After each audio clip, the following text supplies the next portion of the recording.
What's good, Uganda? It's your boy O'Shea Duke Jackson, back at it again with another episode of Uganda Connect on the O'Shea podcast. And today we have a really talented entrepreneur. You guys have seen us do the Kamocha Ghetto Walk tour. You've seen us do the Boda Boda tour. And that was in collaboration with Tobio. Am I saying it right? Oh yeah. Okay, Tobio. And it was such amazing both times. We had to get a podcast with the person who created the company. Go ahead and tell them who your name is. Hi, my name is Brian Namanya. I'm the founder and CEO of Tobio. I'm super excited. Man, I'm excited too, because when I saw your concept, and Quasi, who is also our cameraman and who's done some work for you, you was telling me about Tobio. I was like, oh man, we got to work with them. This is a great company. Yeah. What is Tobio.com about? Tobio is an online travel marketplace. We noticed at the start there was a major problem with travel in the country. Okay. I think there's just small business in travel in the country. So we noticed there was three main problems to that. Okay. Limited information. Okay. So people couldn't access these trips or experiences. Okay. And the other is the few experiences or trips that were available online were very expensive. Those were mainly safaris. Oh. And then number three was basically every business is offline. So you have to go to the agent's office or send emails, wait on an email, back and forth. So you find that the experience was really terrible.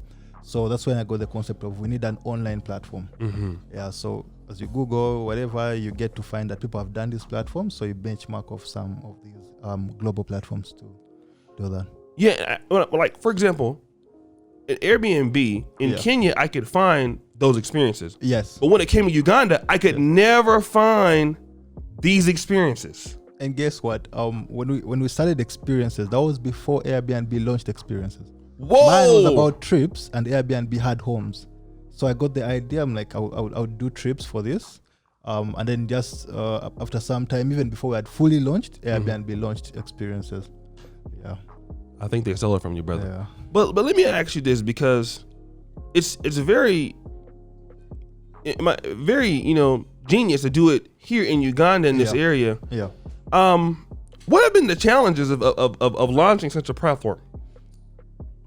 Just probably tell you my story. So I get the idea that we need a platform where I could easily discover what I want to do in Kampala. If it's for 30 minutes, 2 hours, and I thought I didn't even know what it meant to have such a platform. So the obvious thing was reach out to developers. So I reach out to these developers. Of course, I had to look for like very good developers from Andela. I got 2 guys, hired them, but they couldn't deliver anything. I remember blowing away my savings for them. Oh my goodness. Yeah. So and one strange moment, I was in a taxi back home. I talked to an OB of mine. I was sitting next to him. I tell him, hey, I want this platform, but I want a platform whereby these people with the experiences, they feed into it, and then the customers can book from their side. I didn't even know what the logic was behind it, but I think he had been following these platforms, and he wanted to challenge himself with the kind of technology to build. Mm-hmm. And with the developers, the senior developers, I had given them about a month to deliver, and they just delivered a WordPress theme. I didn't like it, but this guy tells me he would do it in 4 days. Whoa! So at first I'm thinking he probably doesn't even know what he's talking about. And the guy got me the framework. He put it together to make sense. It wasn't functional, but it just made sense. Right. Yeah. So and then I also think God just plays his part, because I kept at it, kept reading what would it take, which kind of developers. When you reference to like Airbnbs, you find that these are platforms that have been built for like $300,000. I would never raise that at the start. But as we kept doing that, we pulled it up and it was in Python. And then I got 2 guys emailing me of, hey, I want to intern at your place. We didn't even have any business then, but I was using my social media marketing to make it look good and all. So this guy sent me an email of, hey, I'm a developer. There's one from Saipali, and I would love to be part of your team. I do Python. It's the language you're using. Most people in Uganda are using WordPress and all. I wanted a platform I can apply my skill. So that's how some of the guys who have built it came in to join. I remember he looked for me for about 4 weeks. I kept dodging him because I had no money to pay him.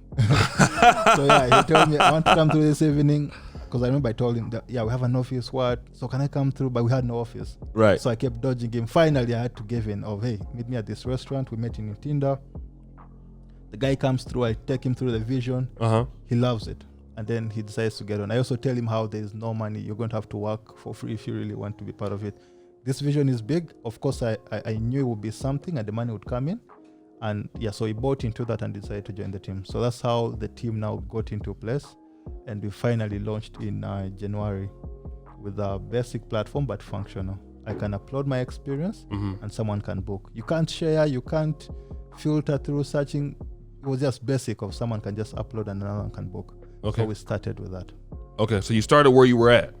And it was January 2020. That was January 2019. 2019. That was when we launched the platform. Now talk about this, because you were telling me earlier that you were using social media for something else. You were an Instagram page, right? Yes, IG Uganda. Let's talk about that, because you're using Instagram, growing a great page, and then you decided to go further into something else. Yeah. Let's talk about that whole thing. So with the Instagram, I think it's true what they say. People want to do work in a smart way. You know, I love the phone, and I love social media, like seeing what people are up to, what pictures they are posting, and I also love to take pictures. So I remember tagging these big pages on Instagram. By then, they were mostly Nigerian pages, Nigeria and Kenyan pages. Okay. But they would never feature. Like I would want to tag them, they feature me, they would never feature. Then I noticed, why wouldn't I create a Ugandan page to do exactly that? So I created IG Uganda, an Instagram community for Ugandans. And funny bit is I never posted myself. I started posting other Ugandans. Yes, other people. And I noticed they would feel good about it. They would write about how like their friends followed them back. They got more followers, businesses. I could also tag businesses. They get guys to buy from them. So that was something for me. Then I started to read into numbers, what numbers really mean. Yeah. And before getting so deep into the numbers, I noticed the cool pictures around were travel pictures. Like if someone posted a picture behind a waterfall. Okay. And then I decided to segregate the pages. I created an independent page that was called Tobio Travel. That was basically for travel pictures. Okay. So with the travel pictures, they start to ask me, where can we go for this place? Where can, when they would see the nice picture, hey, where was that taken? Yeah, in the DMs. So that's how the page grew. And of course, it didn't hit me that I needed to create an online platform for that. It was until I was in Kenya now. I wanted to experience Kenyan community, the city, just simple experiences. Right. Thinking there would be low budget because, well, I want to do it for just an hour or two, but I couldn't find anything. That was way before Airbnb had launched there. So, and then when I came back to Uganda, I knew I would make a platform that lists things to do in the country. Yeah. Let me ask you this, because you have to convince, just like Airbnb works. Yes. If you're a person that does experiences, you register on Airbnb. Yes. So the initial thing is this: when you're a new platform like Tobio, yes, and probably not getting, at least initially, yes, not a lot of traffic, how are you convincing these people to come in and share their, like, let's say if they are doing like Nabs Aura. Yes, is one of the people, and she used to be with King Ghana for a second. So, yeah, I saw that she has an experience. How do you convince people to come on and do their experiences, like Kifa Motor Tours? Yes. How do you do that? So, it all comes down to the value you give to them.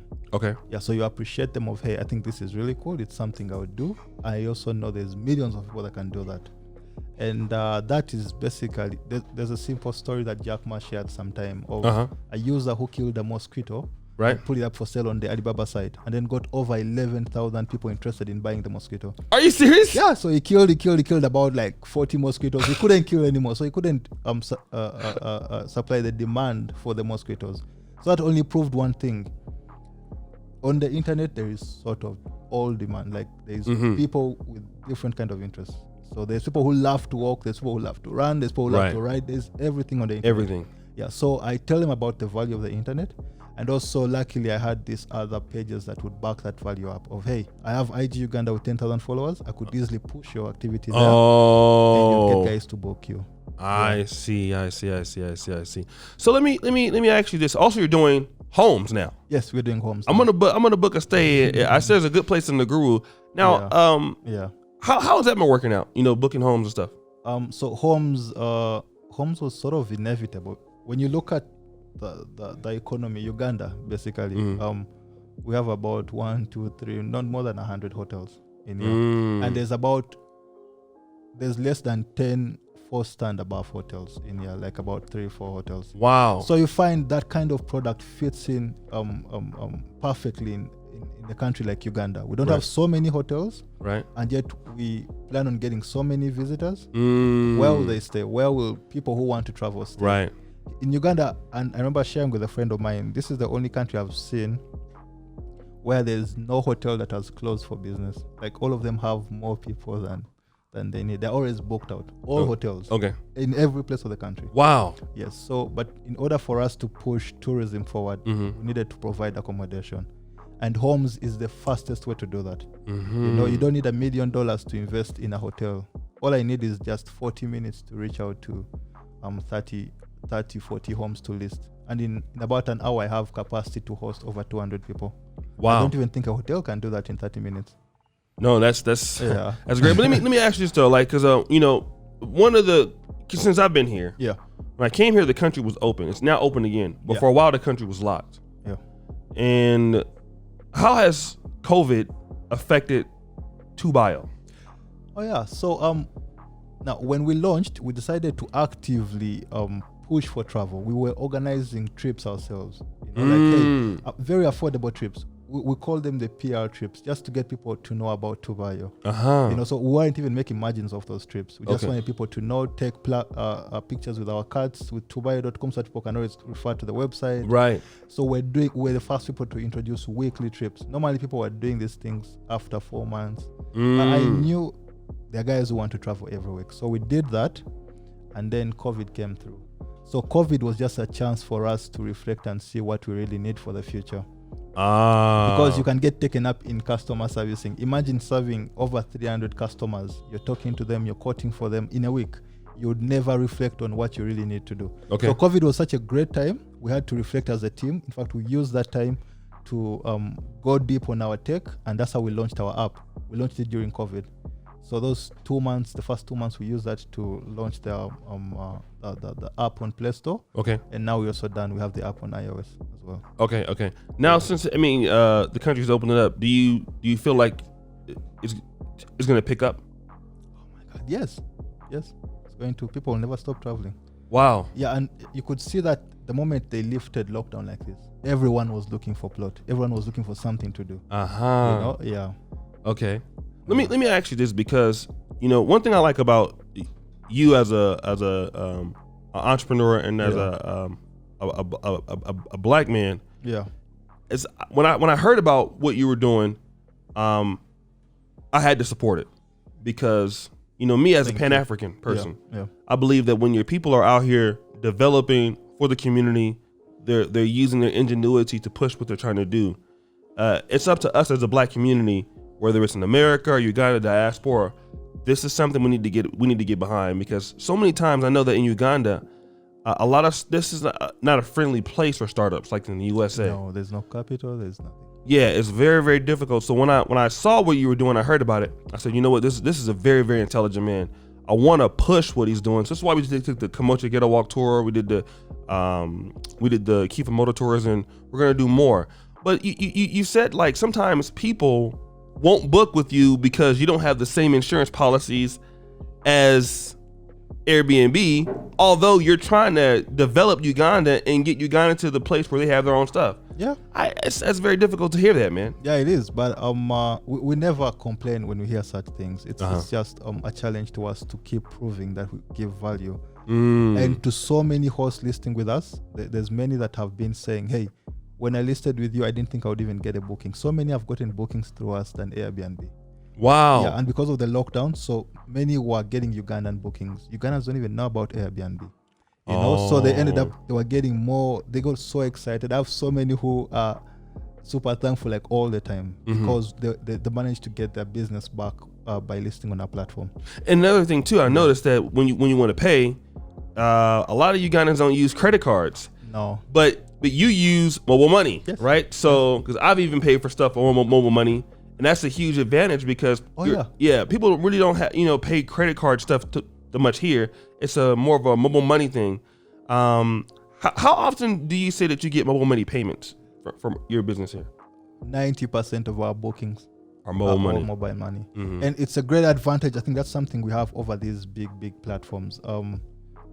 Payments really, and you see that with the payments you find there's like a 3 to 5% difference. It goes in fees. Mm-hmm. If Airbnb, all these big platforms decided to integrate locally, they would have to incur such fees. So that's why at times they're limited with the expansion. But now us as a local platform, we rely on that as a strength, and also it's something the customers want to use, so we give it to them. Let me ask you this, because there are many people that are from Uganda that are living in the diaspora. A lot of people are talented and like you, and they have maybe not had the patience to stay and deal with creating here, but have left for greener pastures in the West. What would you tell them, as far as the outlook of returning to Uganda, or maybe even some of the other people who will have skills in the African American community or the Caribbean community? What would your advice be to them as an entrepreneur? Is Uganda ready to host some of these talented Ugandans that have left and went to Dubai and went to London? Or is Uganda ready for them to come back? It's actually a very good question. It's even personal. My best friend left the country to go pursue opportunity in America. And I remember the conversation we had was because we all wanted to do business, wanted to do big business, wanted to do billion-dollar businesses in here. And one day he just came and told me, "Hey Brian, I don't think we will make such great businesses because our market may not accommodate that." And I remember he told me, "I think we need to shift to America because America is $1 trillion economy." So chances of being a billionaire are much higher. Than here. And he made the decision to move. But I saw great opportunity because it's so much easy to get things done here. I could see the minister if I want to tomorrow. See the minister if I want to. And like you can't do that while in the States. No, a lot of bureaucracy. Exactly. So such advantages, they are so great if you're really open-minded. There is such a huge opportunity. On so many levels, we compete with the big global platforms, and we're beating them here. Right. Just by solving the problems here. Yes, by solving the problems here. And so the opportunity is, people are so open here. You get someone, you tell them you're going to work for free, and they will do it. As long as they buy into your vision. So you're out there, you have the vision. Uganda is just open for that. I think Africa in general is open for that. People are more willing to try. People want to get hope here. So if you're someone that wants to give that, this is the right place for you. Let me ask you this last question also, because one of the things that I've had some success doing here with Kinganda is the team. Because then my team is very, very excellent at what they do. And but a lot of times people think that I can't find the people that can support my business in Uganda for the talent. I look at them, I'm like, you're stupid. But as far as your team with the using the Python technology, what would you say? How hard is it to find talented people that could help you partner with you in your business in Uganda? Is it very difficult to do that? I think it's difficult everywhere if you're looking for a partner because so many people have different interests. I think it's also easier in Uganda than out there. I think it's easier here. For example, like finding the team, I could never tell you how I found these guys. For example, like Kwezi, to help out with the photography and videos. Right. This is someone I made a relationship with while still running IG Uganda. And like, but if you're open to look out, there's people that can get things done here. Done perfectly, like on a global standard. We have a beautiful page right now. We're using React and Node.js, beautiful frameworks. These are languages Facebook is using, Instagram is using, and Ugandans are doing it. My team is all Ugandan. Wow. We are growing pages to 10,000 and more. Without even putting in ad money. We've not paid anyone for ads. Just organically. Organically, yeah. Wow. Yeah. And that's what helps you post. It helps you push Tobio. Yeah. Wow. You know what? I do want to say this, brother. I'm very, very excited that we were able to work with Tobio. We're going to continue to do so. Thank you. And and Jonita was telling me that you were because I was always nervous. I was like, I hope that he likes the outcome. Because sometimes I can be very skeptical. Like when a video comes out, I'm like, man, I don't know if this video was portrayed very well. Especially for me as an African American, because I want to give my because our audience is American that watches the Tobio videos. Yeah. Like 70% come from America. So as an African American, when I see the Kamocha walk tour, I want them to see as I'm seeing it. And do you know how I see the Kamocha tour and the Kamocha place? I think I saw you commenting like $100 million. That is a $500 million opportunity right there. Yeah. Because let me break it down for you. So many NGOs get money here. Mm-hmm. You know how they get the money here? They send pictures and projects of people from the ghetto. These guys get $1 million, $2 million. Why are you taking that picture and not giving something back to the ghetto? Right. If it wasn't there, you wouldn't get the money. And also films and everything. Like the ghetto could be something different. Like it could be an empowering source. So we're starting small with the tours. Mm-hmm. At least you can imagine from your day alone, he was able to make over 100,000 just taking people around. Right. That day he will probably he'll probably feed the family. Right. Yeah. So if so many people start to do that, then later we put up photo props to collect more money. Tourism alone around the ghetto can generate over 100 million. I believe it. Wow. So let people know where they can follow you. Your social media handles.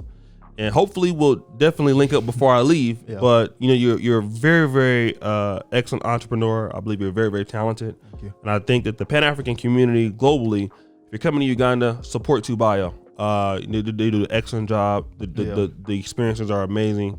And instead of supporting Airbnb, give the money to him. Sure, because it goes back to the Ugandans. Right. Yeah. All our experiences and homes are listed by Ugandans. They're hosted by Ugandans. Where can they find you on like Instagram and things like that? Yeah, so our Instagram page is Tobio Travel. Okay. We have a YouTube channel, Tobio, and also we have apps on both Android and iOS, Tobio, and also our website, tobio.com. All right, guys. So again, it was great, finally getting a chance to talk with you here. Subscribe at the bell, guys. Check him out, tobio.com. Always remember, keep it real. King Ghana forever. We out.